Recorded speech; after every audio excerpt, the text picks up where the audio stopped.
Hi, folks. I'm Karen Tyler, and I'm the founder of CancerWalk, and I'm grateful to have you here today.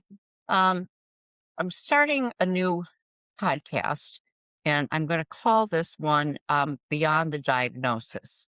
And what I'd like to do with this one is just share a little bit about me, about how CancerWalk came to be, and where it is that we're headed.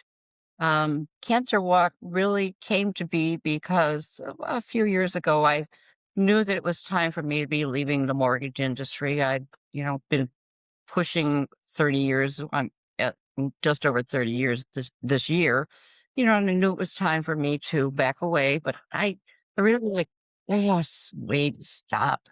Sammy, stop it. Sorry, Gerald. Um, so I,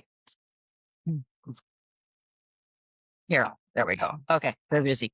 So I knew it was time to think about doing something else. And I love helping people and I love working. So I prayed about it and looked into different things. I checked out a doggy daycare.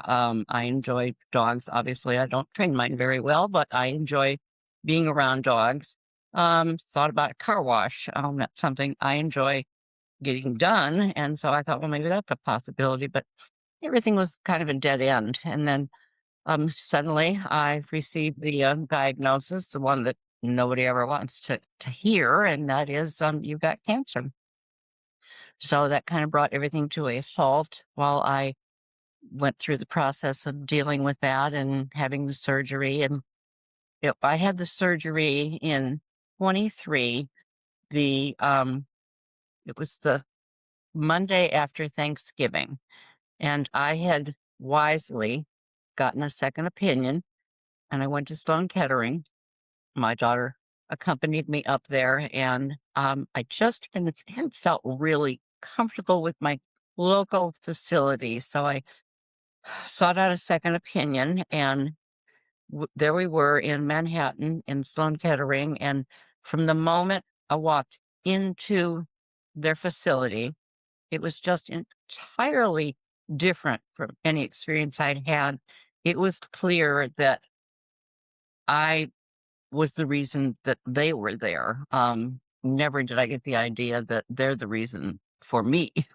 But and I was cared for so well, had full attention, and I can tell you, any visit I ever had there to Sloan Kettering, I never sat in a waiting room any longer than 5 minutes. And for any of you on the cancer journey, the majority of us, when we deal otherwise, end up, waiting a good hour in the waiting room, and then we wait while we are given an exam room.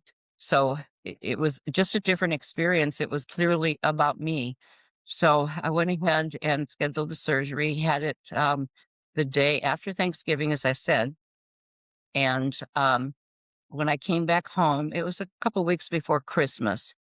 And I just felt like I kind of wanted to get away for the new year. So I asked my sister and her husband if they'd like to join me at the Outer Banks. I got a penthouse overlooking the ocean. And so we went down there for New Year's. And it was actually New Year's morning of 24 when I was reading my devotions, and I came across a prayer, and prayer is probably, pushing 90 years old already, and it was just printed. And as I read through it, it was about Give Me a Dream by Catherine Marshall.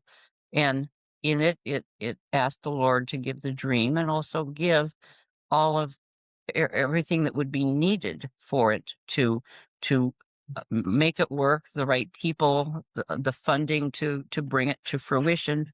And I just felt the Lord say to me, claim that. And I thought, absolutely. I don't know what it is I'm claiming, but if there's something that I'm going to do and the Lord's going to be involved in it as a partner, can't go wrong with that. So I was so excited about it, shared it with my sister, and then I kind of waited and said, well, what is this that I'm going to be doing? And it was probably, a good 6 months before it really dawned on me that what was being created of all things involved technology. And any of you who happen to know me, I never embraced technology. I struggle with it every day, but indeed, it involved technology. And it came to me that it was going to be for cancer. And as it was coming to me for the vision, I realized the number of people that want to talk about their cancer story overwhelmed me. And this was just leaving Sloan Kettering, is where I had the realization, but it didn't sink into me until 6 months later. But as I was leaving, my daughter had got me a Sloan Kettering T-shirt, and so I wore that through the airport. And I was stopped in the airport 2 times. I was stopped 2 times on the airplane, and I was stopped 1 time in the Charlottesville airport when I returned.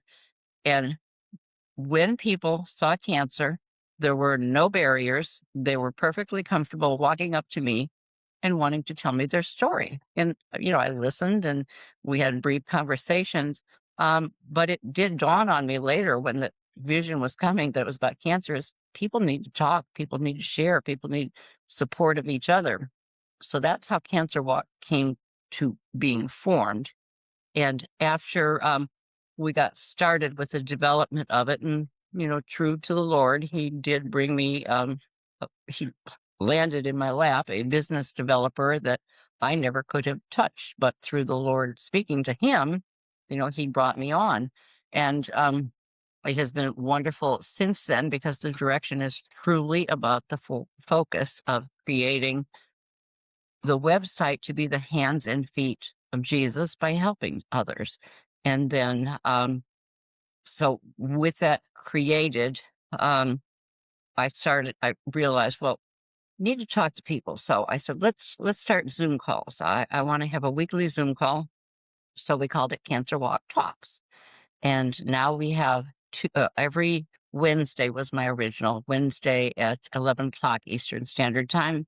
We have a call, and people from various parts of the world, and certainly a lot from around the United States, call in. Some are there just 1 or 2 times, and some are real diehards, and they've been on almost all the calls that we've had. But then I decided, well, that doesn't accommodate everybody, so let's make a second Zoom call. So I set up a Tuesday Zoom call, and I have that later in the afternoon on Tuesdays. And this has just been so well received. But what I was able to gain through listening to these conversations of people talking, and there's no real format in that we stick to something. It really depends on who's on the call and what they're dealing with at the time that sets our agenda for us. But I realized that what Cancer Walk, the purpose of what we're doing really is there are 5 pillars that have to be dealt with cancer. And the diagnosis itself is wonderful. Oncology absolutely takes care of the uh, uh, the surgery, the treatment of it, the diagnosis, but that's where they stop. But everybody deals with many of them, all of them, but 5 areas. It's the emotional, it's the mental, it's the physical, it's the financial, and it's the spiritual. And that is what we have done. And that's why this is now called Beyond the Diagnosis, because that is our purpose. As we're forming and growing, we're creating more means of being able to help people with the emotional and the mental aspect of it. We're working on getting more information for getting financial assistance that's available. um, Almost everybody, probably 90% of the communication that I get, people ask for prayer. I do end every one of my calls with a prayer. And I always announce that I will. Anybody's welcome to back out and not participate. But I think I had one person that didn't. Everybody stays on the phone. So although I am a faith-based person, we are a faith-friendly website. So I'm not here with any agenda for anybody. I'm just here kind of doing my purpose in sharing with others and helping them. So as we go forward, and I have more of the podcasts. I want to be able to invite some of the folks who are on their journey to share with me. I want to get experts in different fields to be available to talk and maybe even set up Zoom calls so that we can have other people on to help people because I mean it is an incredible disease. There's more than 187,000 new diagnoses globally every single week. So that is a lot of people. Our call is for those on the journey, it's for the survivors, it's for the caregivers, and it's for the family and friends and the loved ones. So we want to encompass reaching everybody because there's a lot of people greatly affected when there's a cancer diagnosis. So look forward to having more conversations with you and thank you. And thanks for putting up with my pups. I'll see you next time.